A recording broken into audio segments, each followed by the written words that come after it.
Жылдам ақпарат тарады, көріңіздер. Сәлеметсіздер, мен Ахмат Көремен, біздің арнамызға қош келдіңіз. Әлемде және Қазақстанда болып жатқан жаңалықтар ең біріншілерден болып біліңіз келсе, арнамызға жазылып лайк басып ұмытпаңыз. Елде теледидар көрушілерде, оны сатып алушыларда азайған. Сауда нарығы мұндай өзгеріс кейінгі жылда алғаш байқалып отыр. Техниканың арзандауына не себеп? Халықтың сұранысы көк жәшікке шынымен азайып бара жатыр ма? Ұлттық статистика бюросының ақпаратына сүйенсек, осы қыркүйекте теледидар бағасы күрт түспеген.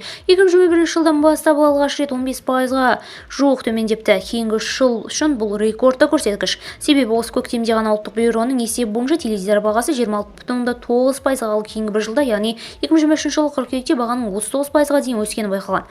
Бағадағы мұндай өзгеріс техника сататын арнайы дүкен қызметкерлері сұраныстарының азаюын түсіндірді. Техника сұранысының азайғаны байқалады. Халықтың көпшілігі үйде теледидар көресіз бе деген сұраққа жоқ деп жауап берді.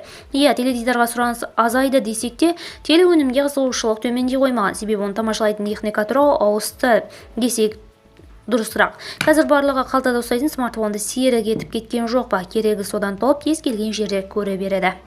Видеомыз кеңінен таралу үшін лайк басып жақындарыңызға таратуды ұмытпаңыз. Бізді бақылауды жалғастырыңыз.